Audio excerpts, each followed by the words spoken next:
Donald Trump, presidente de los Estados Unidos, fue absuelto del juicio político que se le abrió en el Congreso norteamericano y se alista a participar en las elecciones presidenciales para lograr su reelección. En un apoteósico discurso anual del Estado de la Unión, cargado de imágenes efectistas de éxito económico y militar, apelando a la religión y propinando ataques al Partido Demócrata, Trump dibujó lo que será su campaña electoral en 2020. Del lado contrario, se presenta una tenaz lucha interna entre democratizar al Partido Demócrata o darle poder a sus élites para elegir a un contendor afín al establishment.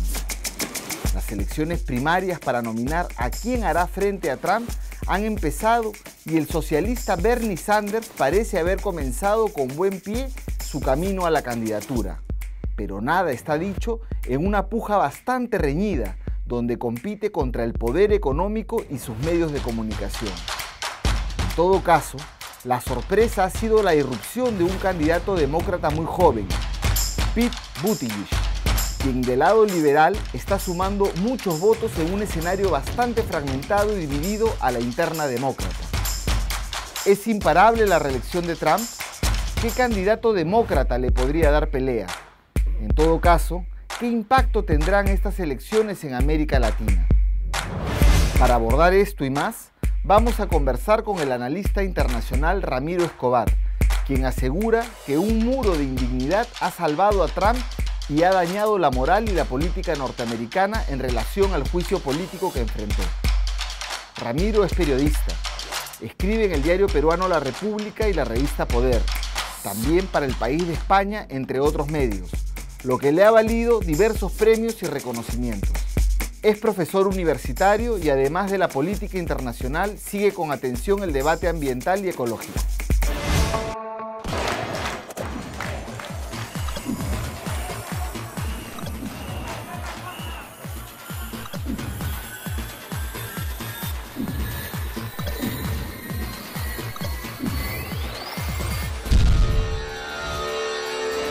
Bienvenido, Ramiro. Gracias por estar aquí. Gracias a ustedes por la invitación.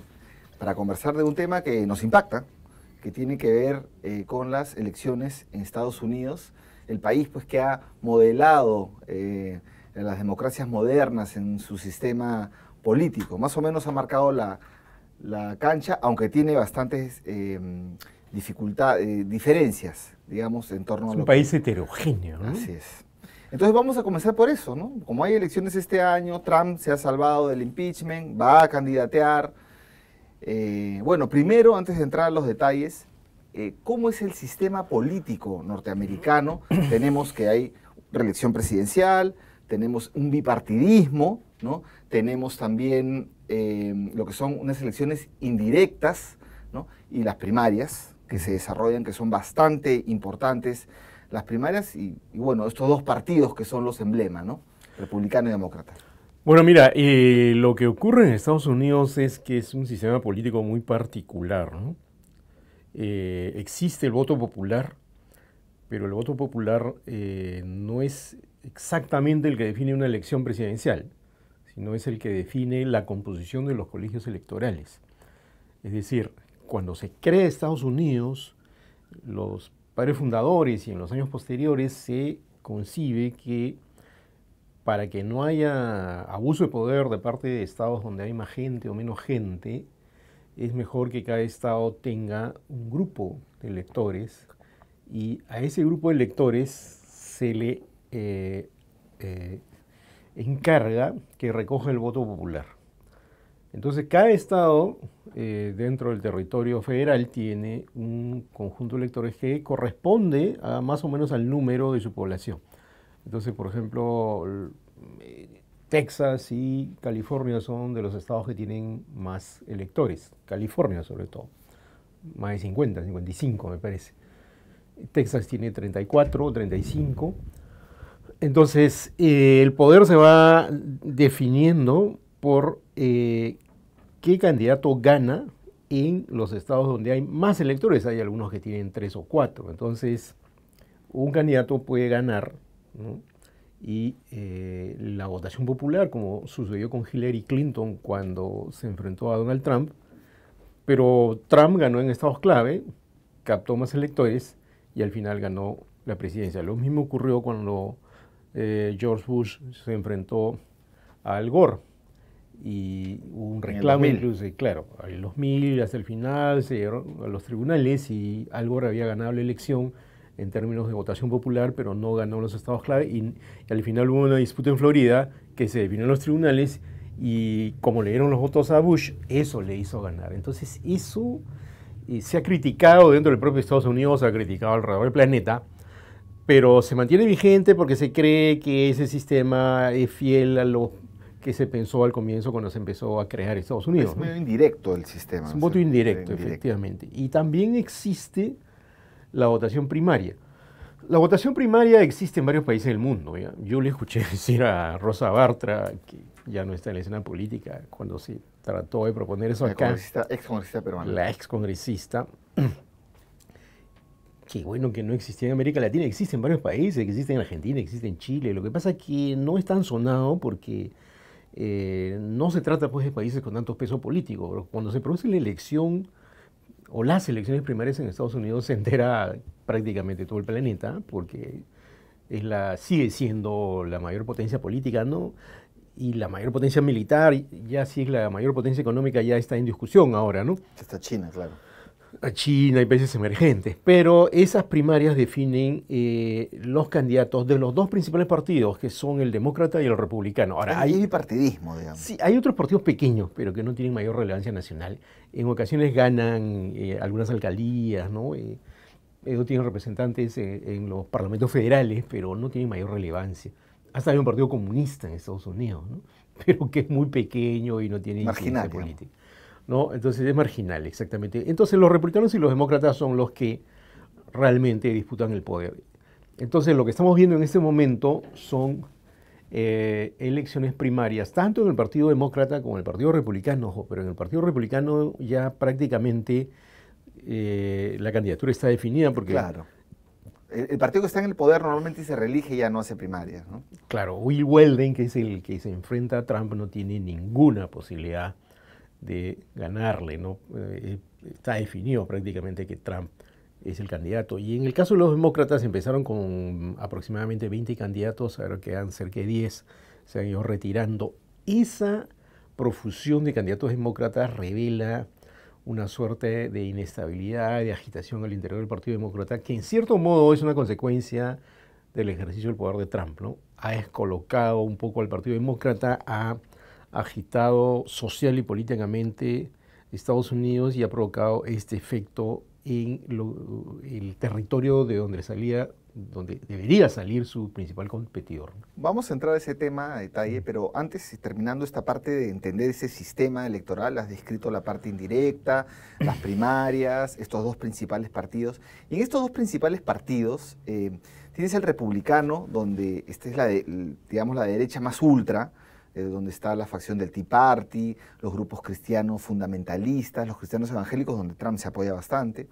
Y del otro lado, el Partido Demócrata me llama la atención porque es como si en el Perú tuviéramos un gran partido desde Rosa María Palacios hasta Patria Roja, más o menos, una cosa así, ¿no? Ahí tienes Buttigieg, por ejemplo, que es un centrista, digamos. Un centrista, es como el de Belaúnde, claro, el Alberto de Belaúnde gringo. Norteamericano. ¿No? Y tienes de pronto Sanders, que es socialista declarado, ¿no? Es como si tuvieras a Verónica Mendoza y a Julio Guzmán en el mismo partido, una cosa así, ¿no? Algo así, digamos, ¿no? Pero yo pondría algunos matices, ¿ya? El Partido Republicano es un partido histórico. La gente se olvida que Abraham Lincoln era republicano, ¿no? Y hasta los años 40, 50, el gran partido antirracista no era el Partido Demócrata, era el Partido Republicano, ¿no? Entonces, pero el Partido Republicano fue mutando, virando más hacia la derecha, ¿no? Y los demócratas tomaron la bandera de los derechos civiles y los republicanos se convirtieron en el partido de la gente adinerada o de la gente más conservadora. Sin embargo, dentro del arco del Partido Republicano hay conservadores y conservadores. Por ejemplo, quien se está enfrentando en estos momentos a Trump está de acuerdo con el matrimonio igualitario, o sea, no tiene ninguna posibilidad de ganar, y de acuerdo con luchar contra el cambio climático. ¿Ya? Bill Weldon es el único que se enfrenta a Trump y es un conservador más tradicional, ¿no? Conservador más tradicional, por ejemplo, los conservadores de antes, Papa Bush, por ejemplo, ¿no? O Ronald Reagan. Ronald Reagan ya entró con la onda de los neocons, ¿no? Ya a reformar un poco y derechizar un poco más el Partido Republicano. Pero George Bush padre sí estaba en esa línea, ¿no? Y otros presidentes anteriores como Eisenhower y otros más. Entonces, esa facción conservadora más tradicional ha perdido fuelle y quienes han ganado fuerza son los miembros del Tea Party, que es un partido, un sector, digamos, sumamente conservador, un ala sumamente conservador del Partido Republicano, la derecha cristiana, que en realidad es una ultraderecha súper conservadora, ¿no? Recuerdo que en una ocasión Pat Robertson, que era un pastor que incluso tenía un programa de televisión que hasta se veía acá, ¿no? Hasta pidió la muerte de Hugo Chávez, ¿no? O sea, es extremo, digamos, ¿no? Y Trump, que ni siquiera pertenece o pertenecía exactamente a uno de estos sectores, pero que empieza a representar no solo políticamente, sino socialmente, un cierto pensamiento, una cierta forma de ver a Estados Unidos. Yo recuerdo que cubrí como periodista la campaña de Barack Obama en el 2008 y un profesor de la Universidad de Indiana me dijo, mira, lo que va a pasar ahora es que se van a bancar la presidencia de Obama. En ese momento era la primera campaña y de pronto hace una segunda, pero va a haber como una especie de sentimiento de resistencia acumulado que en algún momento va a salir, ¿no? Me parecieron proféticas sus palabras porque Trump, en cierto modo, es esa masa que sale, en cierto modo, enfurecida por haber tenido como un afroamericano de presidente, ¿no? Además con propuestas para ellos izquierdistas, exageradas, ¿no? Extremas como el Obamacare, y se encarna en Trump, que ni siquiera es un político stricto sensu, es un especulador inmobiliario, ¿no? Metido a la política y no es exactamente un estadista, pero conecta con una parte de la sociedad norteamericana que es así, ¿no? Precisamente, en lo que tú señalas, Trump pues, no tiene una trayectoria política en el Partido Republicano. Él sí estuvo, intentó candidatear alguna vez, ¿eh? Pero nunca se lo tomó tan en serio, digamos, y nunca lo tomaron tan en serio, que es quizás el dato principal, ¿no? Se pensaba, era un tipo que salía en la televisión, millonario, de concurso de belleza, tenía su programa de televisión, pero nadie se lo tomaba muy en serio, ¿no? Hasta que irrumpe en esta época post-Obama, interpretando quizás ese sentimiento de resistencia y de hartazgo de una parte de la sociedad norteamericana frente a algo inesperado como un presidente afroamericano, ¿no? Claro. Él entra medio con un discurso antisistema, Trump, respecto de Wall Street, de lo que es el libre comercio, de esas políticas más económicas. Él entra pues como el American First, claro, o hagamos grande América de nuevo. Pero bien, él ha afrontado un juicio político. Así es. Tú has señalado, tenido palabras duras y creo que mucha gente comparte esta sensación de impunidad de Trump y también que es, pues, parece pues como, aquí Alberto Adriancén le dijo en este programa, es un matón por lo que hizo con el general iraní Soleimani. Soleimani, sí. Soleimani, sí. Y que lo ordenó asesinar con un dron en Irak, ¿no? En otro país. Pero bueno, él ha sido absuelto por los votos. Él ha pasado un juicio político que ha estado en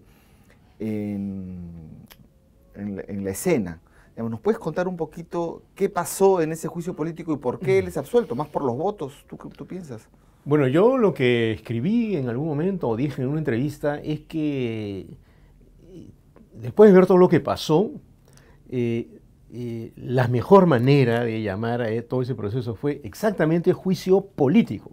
Porque a pesar de que en rigor también es un proceso judicial, o sea, no se han tenido en cuenta las evidencias y si esto se resuelve políticamente con la mayoría republicana en el Senado.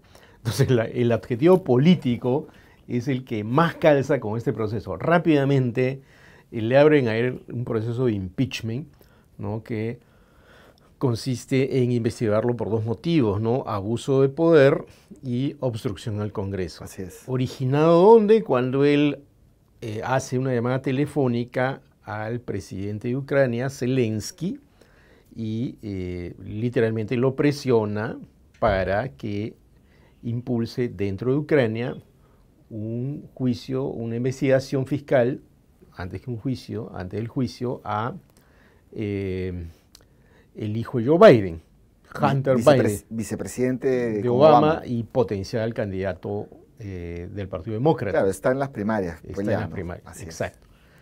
Hunter Biden es accionista de una empresa que se llama Burisma, entonces había sospecha de que tuvo malos manejos o cosas ilícitas, y entonces Trump llama a Zelensky y le dice: necesito que me hagas un favor, ¿no?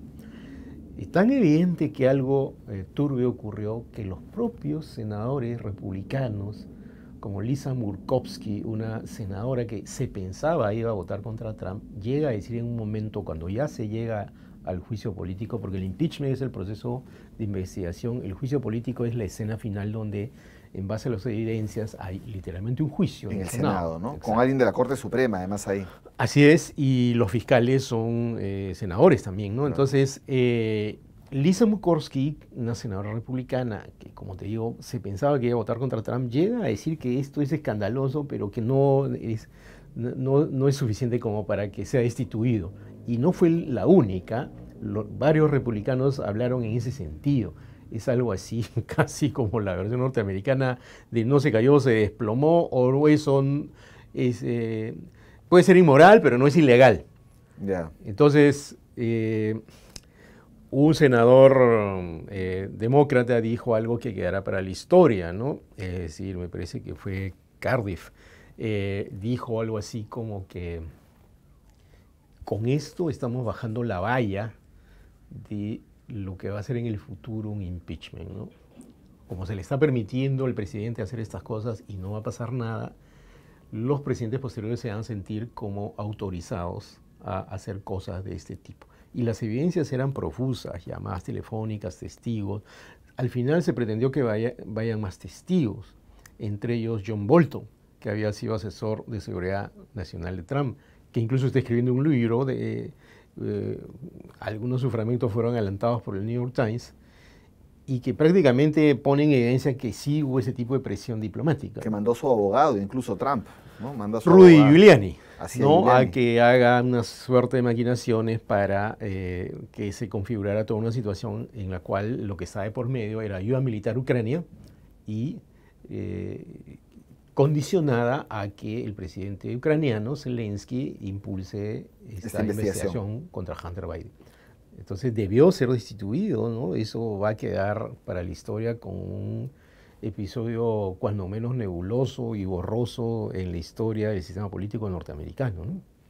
Sí, bueno, y a propósito de eso, porque tiene la mayoría republicana en el Senado, de hecho, ya era previsible que no lo destituyan, que lo absuelvan, digamos, como finalmente lo absolvieron ahí en la Cámara de Senadores.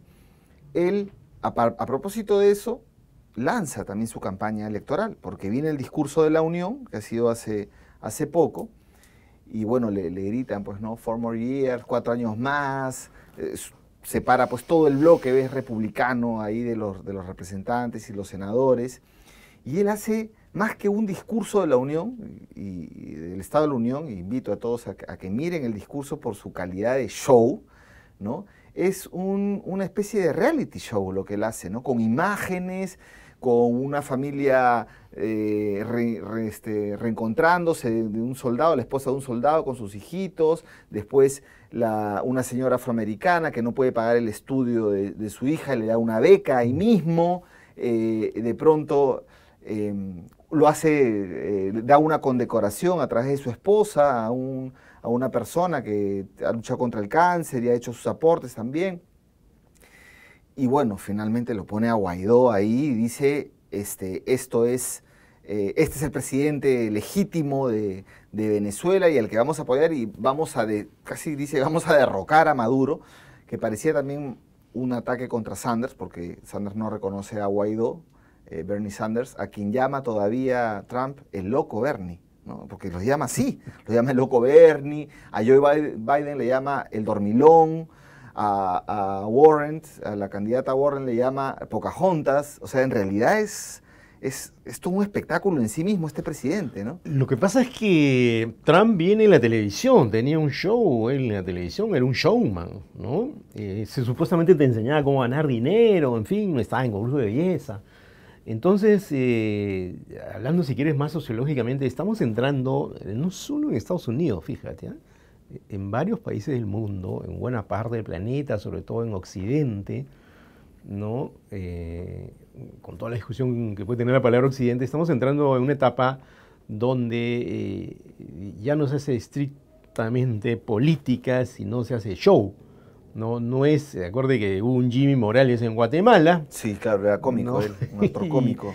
Y Boris Johnson en el Reino Unido no es exactamente así, es un político más curtido, pero también tiene eso, no sé si tuviste su campaña por el Brexit, ¿no? Que era una especie de montaje que él hacía casi como un actor, ¿no? Entonces estamos entrando en un momento que probablemente es un signo de los tiempos, ¿no? En el cual la política se juega en esos términos, ¿no?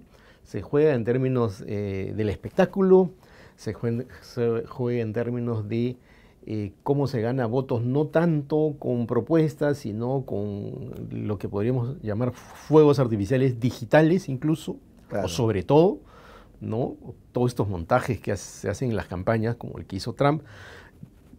Y eso en una sociedad como la norteamericana, donde la penetración de lo digital es muy grande y donde el valor del emprendimiento propio, de la lucha individual tiene un gran peso, hace a Trump un candidato atractivo. Pues uno a veces no quiere creer y se inventa mundos y dice, no, hay una parte de la sociedad norteamericana que es bastante racional. Eso es cierto, ¿ya? Pero Estados Unidos a veces me provoca la sensación de ser como un circo de varias pistas, ¿no? Acá tienes grandes intelectuales, premios Nobel, acá tienes, no sé, feministas muy connotadas, ¿no? Acá tienes defensores del medio ambiente, ¿no? Y acá tienes Trump, ¿no? Claro, tienes hasta académicas, celebrities como Judith Butler y tal. Exactamente. Pero efectivamente, lo que yo estoy sintiendo es que la sociedad también está bien polarizada en Estados Unidos y que Trump es un agente de polarización. No es la primera vez que ocurre, pero eso ocurrió en la época de Vietnam, por ejemplo. Pero ahora estamos en una época de polarización bastante fuerte, ¿no? Yo estuve como periodista en la investidura de Donald Trump y había miles de personas en la calle, sobre todo mujeres, con un gorro al que le pusieron Pussy Hat, Sí. un gorro rosado de lana, y protestando contra Trump.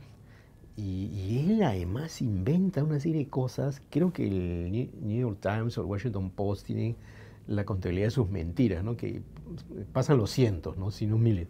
Pero una que dijo ese día, por ejemplo, es: a mi investidura ha venido más gente que la investidura de Obama. Era totalmente falso. Yo estaba ahí, había fotos aéreas, ¿no? O sea, pero te das cuenta que estamos en una época donde en varias partes del mundo, pero ahora concretamente en Estados Unidos, se está haciendo política incluso en base a la fake news.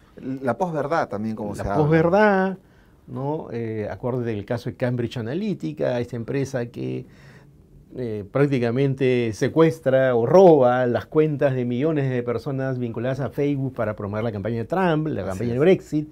Entonces, creo que hay que leer lo que está pasando también en esa clave, ya no solo en clave política electoral, sino en qué momento social estamos en el planeta. Bueno, ahora han salido muchos diputados, bueno, digamos, congresistas demócratas a decir, perdón, pero todas las cifras que dijo Trump y las cosas que dijo Trump en la economía y en el empleo son falsas, ¿no? Porque él se centró mucho en decir, nuevamente somos grandes, ahora hay la tasa de desempleo menor que nunca antes, la economía está en su mejor punto, el crecimiento como nunca antes.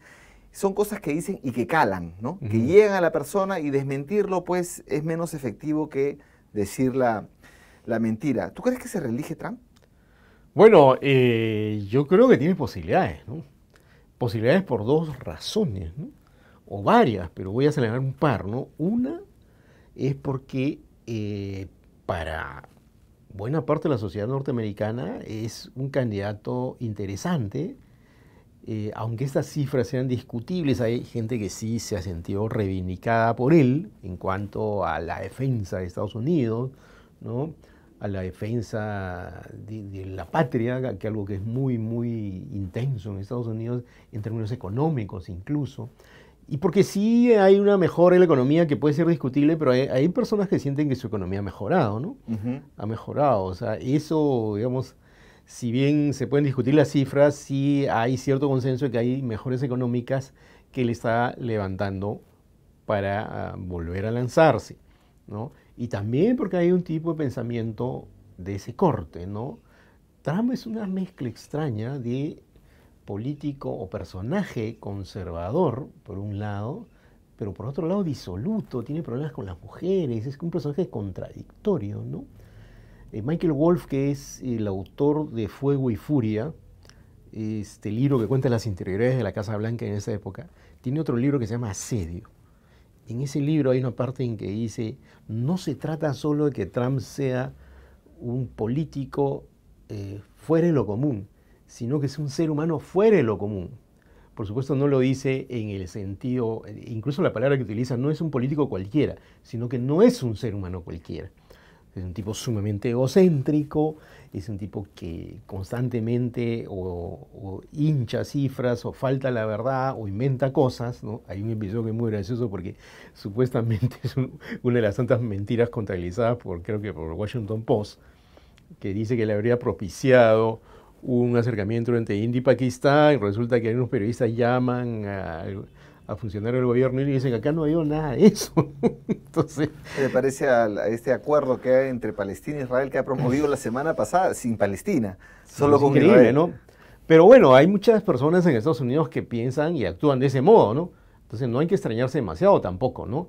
O sea, hay como estereotipos de los norteamericanos, y los estereotipos funcionan para un lado y para otro. Pensar que todos son como Trump o que todas las personas en Estados Unidos no tienen ningún interés en viajar es falso también, ¿no? Hay muchas personas progresistas, abiertas, súper intelectuales, pero también hay Trumps, ¿no? También hay George W. Bush, ¿no? También sí, hay personajes de todo tipo y ahora el modo Trump, digamos, está teniendo influencia. es un modo, lo señalaste hace un ratito, esto de bajar la valla, han bajado la valla con este impeachment de lo que es un presidente Por de Estados ejemplo, Unidos, ¿no? donde un valor del perjurio, por ejemplo, que era tan importante no cometer perjurio, no mentir, ahora ese es precisamente lo que se cae con Trump, ¿no? Y se habla también del partido de Trump, ya no se habla del partido republicano, o sea, lo tiene controlado. ¿Tú lo ves así? Bueno, yo creo que el Partido Republicano ha hecho, digamos, una especie de cálculo muy concreto, ¿no? Es decir, la única persona que puede devolverlos o mantenerlos, perdón, en la presidencia es él, ¿no? Ninguna de las personas que se le enfrenta, ¿no? Joe Walsh, por ejemplo, que era otro candidato, precandidato republicano, se retira porque ven que no tiene ninguna posibilidad, ¿no? Claro. Entonces, creo que el cálculo es concreto, pero ojo, también hay que tener en cuenta algo, ¿ah? Algunas personas creen que Trump es excepcional dentro del Partido Republicano. No es tan así. Tal vez, como dice Michael Wolff, no es una persona cualquiera ni un político cualquiera. Wolff insinúa que es una persona extraña, egocéntrica. Pero en cuanto a sus ideas, a lo conservador, Marco Rubio y otros personajes, el propio vicepresidente Mike Pence, son tan conservadores como él y tienen ideas que a algunas personas les sorprenderían y que son como las que tiene Trump. O sea, por ejemplo, si era destituido Trump y asumía Mike Pence, yo creo que las políticas no hubieran cambiado demasiado. Tal vez hubiéramos tenido un político más experimentado en la presidencia. Pero el pensamiento Trump, no solo en términos sociales o en términos de, digamos, de él como personaje díscolo, en fin, áspero, tratando de distanciarnos un poco de él como personaje, pero su pensamiento, su forma de ver el mundo y la sociedad no es algo tan extraño dentro del Partido Republicano y por eso también lo mantienen ahí. Hay gente que lo critica, pero hay gente que le parece bien que esté ahí, ¿no? Y que es el candidato, el personaje que ahora lo representa. Bueno, dejamos atrás un ratito porque vamos a pasar ya a la otra parte, ya para ir cerrando también, que es la parte demócrata. Bueno, ya se sabe que... No me quedó claro, entonces tú dices que tiene grandes posibilidades de reelección, Trump. Sí, sí las tiene, depende que pase en el Partido Demócrata también. Bueno, ¿no? entonces vamos a ver ahí porque hay una percepción de algunas personas con las que he hablado en Estados Unidos de que el Partido Demócrata está dividido, están peleados, no se unen. Tú hace un rato has dicho de que es un efecto de cómo se han descolocado frente a Trump. Lo cierto es que ya comenzaron las primarias, hace una semana atrás han comenzado estos que se llaman los caucus. Comenzó en Iowa, como siempre comienza, después en New Hampshire. New Hampshire no han sido elecciones, no caucus. Ah, ya. Votación. Claro, ahí va variando, pero en todo caso es Bernie Sanders, que perdió las elecciones primarias con Hillary Clinton, o bueno, no sé si las perdió o se las arrebataron, pero él está dando la pelea ahora y parece que está adelante. Y hay una sorpresa, ¿no? Que es habíamos comentado, este candidato muy joven, gay, que ha sido soldado en Afganistán, o sea que tiene varias cosas interesantes para la sociedad norteamericana, que es alcalde o exalcalde en Indiana, y bueno, no tiene experiencia en Washington, se ha lanzado, está captando votos y también está captando fondos y se alista como un candidato fuerte a la nominación. Estamos hablando de Pete Buttigieg, ¿no? Tiene un nombre raro de pronunciar, todos estos nombres, digamos, son un poco complejos, pero hay una cantidad de candidatos. Yo acá veía, ¿no? Bueno, está Joe Biden, con 77 años, él ha sido vicepresidente de Obama. Está Elizabeth Warren, de 70 años, ella es una senadora bastante también protagonista. Bueno, Bernie Sanders, que ya se ha hecho muy conocido por sus ideas socialistas, por reivindicarse además como socialista en una elección norteamericana, que es bastante complejo. Pete Buttigieg, que tiene 38 años, muy joven para ser el más joven de todos, efectivamente. Y vienen otros, voy a decir solo dos más, que es Michael Bloomberg, que es un multimillonario, que está básicamente ahí por el tema de su plata, porque tiene bastantes recursos, y Tom Steyer, o Steyer, no sé cómo se pronuncia, pero que tiene una fundación muy grande, también es multimillonario, y fue uno de los financistas más grandes de Obama. Están ahí todos ellos disputando la nominación. Entonces, ¿tú cómo ves estas primarias en lo que yo estoy percibiendo, y varias personas también con las que he conversado, como una lucha interna dentro del Partido Demócrata por o democratizamos el partido o las élites del partido, porque siguen mandando ahí gente como Pelosi, Biden y otros más, digamos, imponen un candidato, digamos, elegible, no como Bernie Sanders, sino alguien que pueda dar la pelea a Trump desde esa perspectiva. Entonces, un poquito, ¿cómo estás viendo esto? Bueno, yo recuerdo haber estado en el investidura de Donald Trump como periodista y haber ido uno de esos días a uno de los locales del Partido Demócrata en Washington, ¿no? Y haber hablado con algunas personas que, bueno, no están off the record, que abiertamente me dijeron que para ellos y ellas Hillary Clinton no era la mejor candidata, porque era percibida como una candidata del sistema, digamos, ¿no? Wall Street. Claro, digamos, alguien que no iba a cuestionar las cosas tal como están dadas hoy, como están dadas hace mucho tiempo, ¿no? No va contra el status quo, digamos, ¿no?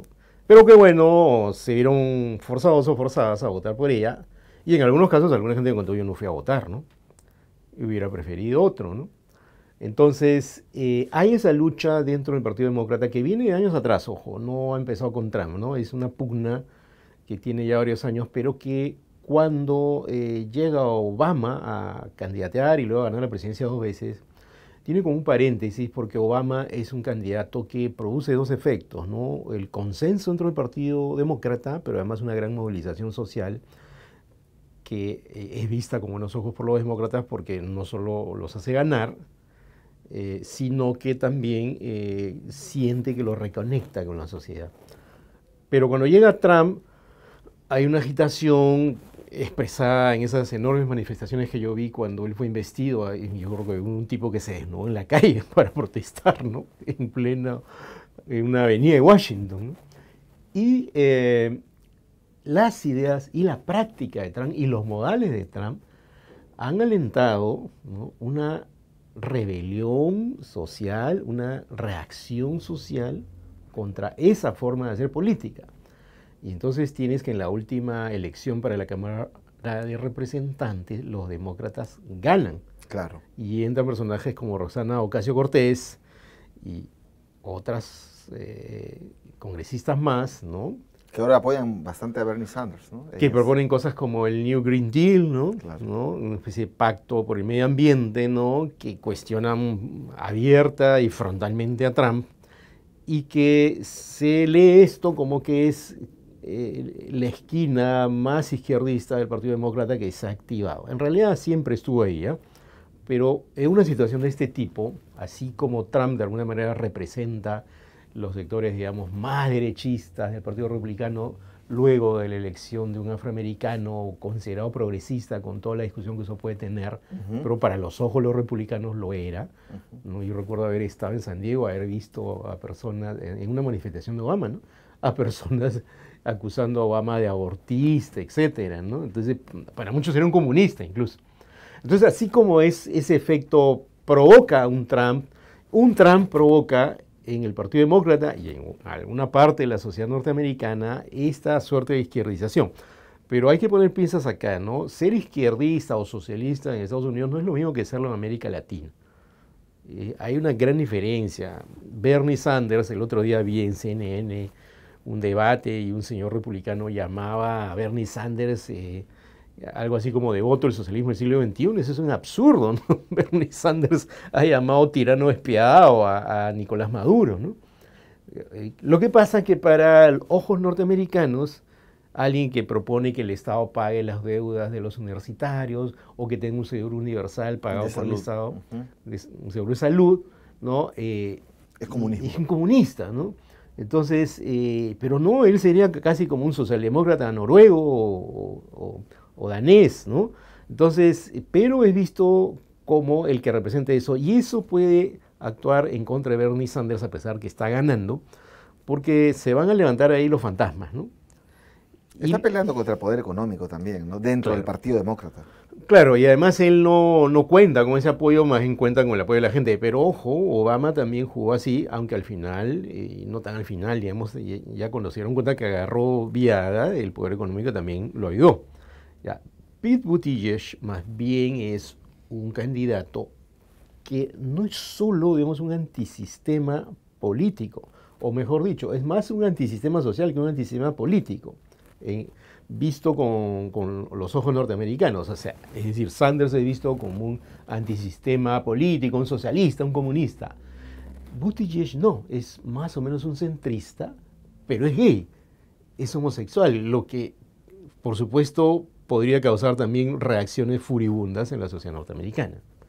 Pero también, digamos, cierta, digamos, aire liberal, viene con ideas nuevas. Es un gran orador, además. Un gran orador, ¿no? Además, ha sido la sorpresa en el caucus de Iowa. Y los dos van adelante, ¿no? Y está recaudando fondos bastante. En Estados Unidos esto llama la atención, lo conversábamos hace un rato, mientras que uno va teniendo votos, también tener recaudación de fondos, el que más recauda fondos, es como si fuera votos, es como una... Claro, claro. El dinero es un valor social ahí, ¿no? Si alguien tiene dinero es bien visto, no necesariamente es... alguien me contaba que, por ejemplo, en Alemania y en los países nórdicos, eso no es necesariamente un valor social, se utiliza... En Suiza nadie cobra por hacer política. Es, ¿no? Algo que no podríamos imaginar. Una amiga alemana me contaba que en Alemania, por ejemplo, ser ostentoso es mal visto, ¿no? En Estados Unidos no, contrario, ¿no? Las grandes mansiones y el tener dinero es bien visto. Entonces el que recauda dinero también termina siendo un personaje atractivo, que puede ser el caso de Bloomberg o de Tom Steyer. Bueno, ellos son multimillonarios, ¿no? Que representan, digamos, el logro norteamericano, el American Dream, ¿no? La persona que ha llegado ahí y que es supuestamente o realmente ha hecho un esfuerzo para llegar a esa cima de lo económico, ¿no? Pero al final creo que el agregado social que compone el Partido Demócrata, los demócratas, no solo los partidarios, sino las personas que votan por los demócratas, quieren un cambio también, ¿no? Tal vez consideran que no es suficiente, pues, un millonario contra otro millonario, es decir, Bloomberg contra Trump. Hay algo que yo he visto que es común en todos los candidatos, por ejemplo, luchar contra el cambio climático, entre todos los demócratas, apoyar a la clase media. Pero la pregunta es si un millonario contra un millonario va a ser realmente una gran pelea o no, ¿no? O si un socialista estilo norteamericano contra Trump va a ser la pelea del siglo, o más aún, a mis ojos sería interesantísimo una mujer enfrentando a Trump. Tú apuestas por Warren, ¿no es cierto? Como una buena Elizabeth candidata Warren, ¿no? del Partido Demócrata, me decías, porque descoloca un poco a Trump. Claro, la mayor protesta contra Trump ha venido de parte de las mujeres, ¿no? Eso yo lo vi en Washington, pero además se ha mantenido a lo largo de su presidencia. Pero Warren está como cuarta, ¿no? Sí, ha perdido potencia, pero estamos recién en los comienzos, falta el supermartes en marzo, esto podría cambiar, pero es bien sintomático que los dos que van a la cabeza, que son Sanders, se ha visto como un radical, un socialista, y Buttigieg como alguien que también representa, digamos, un cambio, porque es sorprendente, pues, un homosexual postulando a la presidencia va a levantar el voto liberal, pero va a levantar también resistencias en los sectores más conservadores, ¿no? Ahora, Buttigieg es moderado respecto de Trump. Es moderado, respecto de, digamos, de Sanders, ¿no? Él, por ejemplo, él propone que el Estado dé un seguro de salud universal, pero que también existe el seguro privado, ¿no? Sus protestas son como mixtas, ¿no? Es decir, podría ser visto como un socialdemócrata, digamos, no sé si estilo nórdico, pero tipo los gobiernos que hemos visto acá en América Latina, a veces esos gobiernos que dan programas sociales, que digamos, crean actividades del Estado para compensar a los ciudadanos, pero no se Pero no va a morder digamos, a gran capital, como sí plantea Sanders, de ponerle impuestos, de regular, de... Claro, cosas que existen en varios países europeos. Ronald Claro. Reagan incluso puso un impuesto a las ganancias, Claro. pero que puesto en boca de Sanders frente a Trump suena a comunismo, ¿no? Cuando en realidad ese tipo de regulaciones son regulaciones que existen en varios países del mundo que no son socialistas para nada, ¿no? Bueno, tú, para terminar esta parte y ya ir a la parte final del programa, tú apuestas por Warren, pero ante la realidad esta de Buttigieg y Sanders, ¿cuál crees que es el mejor candidato para enfrentar a Trump, de ellos dos? Mira, es muy difícil decirlo, ¿no? Los dos tienen, digamos, fuerza, cualidades, pero también tienen desventajas. Yo no es que apueste por Warren, sino que creo que tiene un activo que ni Sanders ni Buttigieg tienen, y es ser mujer y representar socialmente lo femenino, el voto femenino, ¿no? Algo que a Trump lo puede descolocar, ¿no? Porque Trump ha sido áspero con las mujeres, ¿no? Es alguien que tiene muchas historias oscuras, turbias, en sus relaciones extramaritales incluso, de maltrato, ¿no? Entonces sí creo que ella podría representar un fenómeno social, pero de momento no tiene fuerza. Buttigieg podría representar también una suerte de fenómeno social. Eso está apostando a ser una especie de Obama, ¿no? Digamos que pasaríamos del candidato afroamericano al candidato homosexual, algo que es rompedor, digamos, en la sociedad norteamericana, pero también generaría resistencias, y él no cuestionaría algo que Sanders se está cuestionando, ¿no? Que es la influencia del poder económico en la vida cotidiana de la gente, ¿no? La influencia de Wall Street, la influencia los enormes costos de la educación. Y sí habla eso Buttigieg, pero no de la manera que le hace Sanders. Sanders está encarnando la esperanza del estudiante que no puede pagar, de la persona a la que no le alcanza el dinero, ¿no? Incluso de los que viven en la marginalidad. Buttigieg no necesariamente eso, sino más en las clases medias, el consenso, el cambio, la esperanza. Claro, Sanders está metiendo también el tema este de cuestionar el sistema de financiamiento político. Por ejemplo, ¿no? Ese es un tema ahora. Que Buttigieg no lo cuestiona. No lo cuestiona. Y una cosa curiosísima es que tiene 78 años, pero sus seguidores, son el jóvenes. promedio son 29 años. Sí. O sea, en las encuestas, digamos, los estudios que se hacen, los seguidores de Sanders promedio de 29 años. Estás jalando juventud. Claro, es un fenómeno interesante, ¿no? Porque normalmente un candidato de tanta edad jala el voto adulto o adulto mayor, ¿no? Pero en este caso Sanders representa esa esperanza. Es bien interesante porque en los jóvenes de que las cosas finalmente cambien, ¿no? Y algo muy concreto como es, oye, ese señor a mí me va a ayudar a estudiar de manera más cómoda, o no vivir hipotecado por lo que pago por estudiar. 80 años por estudiar en la universidad, tienes que pagar tu cuota. Sí, claro, y además Y además yo creo que hay algo que él también representa, que ocurre en todo el mundo, ¿no? Siempre la franja juvenil apuesta por el cambio. La franja juvenil, digamos, fermenta el cambio social históricamente, ¿no? Y Sanders de pronto ha aparecido como ese personaje que está haciendo que el cambio social en Estados Unidos... Así no gane ni siquiera la nominación, está generando transformaciones. Tú hablabas del Supermartes, sí, en marzo. Es en marzo y ahí se...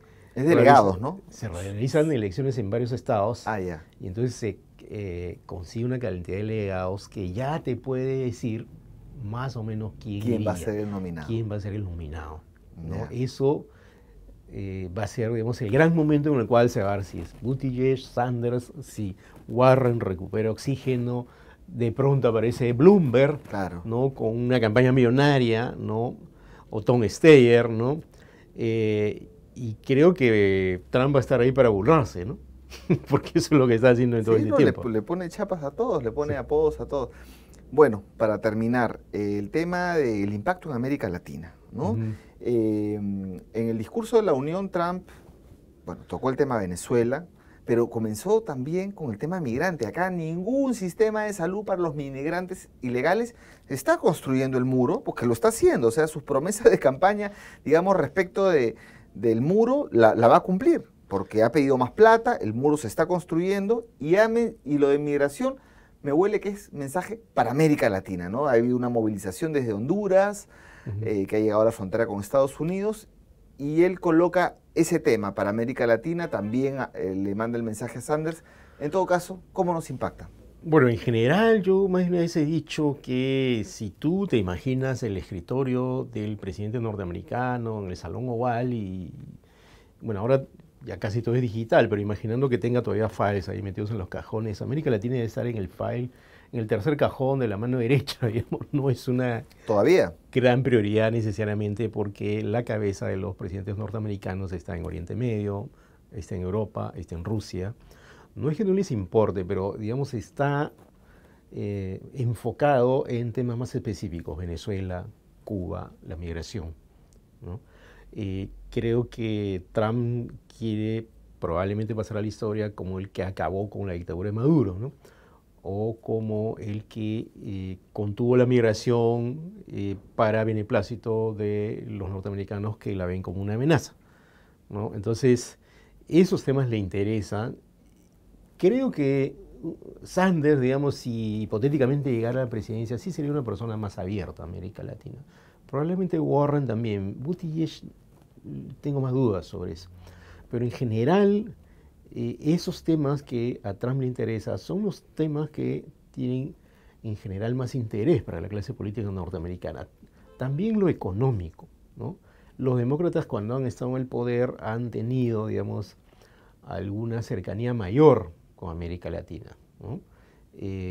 Pero siempre jugaba en términos de tratados de libre comercio, ¿no? Marcar a los regímenes que se consideran impropios, como el de Venezuela y el de Bolivia. Es curioso, por ejemplo, Sanders sí cree que había un golpe de Estado en Bolivia, ¿no? Los otros ni lo han mencionado y probablemente si se lo preguntaran a Trump, creo que lo dijo en un momento, ¿no? Que más bien celebró la salida de Evo Morales, exactamente. Claro. Entonces, son temas como muy específicos y solo cambiaría esto si viniera un presidente que pensara en términos más sociales y que hiciera la geopolítica norteamericana no solo algo marcado por el interés por las zonas petroleras, a pesar de que Estados Unidos ya no necesita petróleo, ¿no? Pero por la influencia, por ejemplo, en Oriente Medio, en Europa, o el enfrentamiento con Rusia. Entonces, un presidente imaginario, digamos, como Sanders, probablemente marcaría un giro en eso, pero no veo otro personaje en la clase política que marque un giro. Más bien lo de Trump sí, respecto a América Latina, como tú dices en los files, me imagino que adelantito debe tener el file China y Rusia, claro. Pero en toda medida que América Latina ejemplo, ¿no? Está presente, pues China y Rusia está presente América Latina, en ese sentido. Por ahí sí les interesa, ¿no? ¿Qué tanto se están posicionando en América Latina los chinos y los rusos? Una política de contención, la presencia china, ¿no? Claro, es decir, ¿qué pasa con el canal de Nicaragua, la presencia económica china en la región? Eso les preocupa, porque eso tiene que ver con el interés geopolítico, ¿no? Claro. Es decir, la geopolítica ahora se juega en términos de geoeconomía. Es decir, no es solo tu influencia política, territorial, militar, sino qué tanto se te está metiendo la economía del competidor a lo que tú consideras tu territorio, aunque los tengas olvidado. Y los chinos, como tú sabes, acá han entrado con fuerza a nivel económico, Sí. y han entrado el propio Estados Unidos. Así es. Entonces, eso sí les preocupa, pero no es, digamos, necesariamente por parte de Trump, al menos un interés genuino, cercano, digamos, un feeling por lo latinoamericano, para nada, a pesar que dice, yo tengo empleados que son latinoamericanos, de origen latinoamericano, pero es jugar en la cancha grande, ¿no? Tendría que cambiar el pensamiento geopolítico norteamericano para que nosotros comencemos a hacer, digamos, una ficha importante, no solo porque alguien se está metiendo en nuestro territorio, sino por sí mismo. Claro, claro, claro que sí.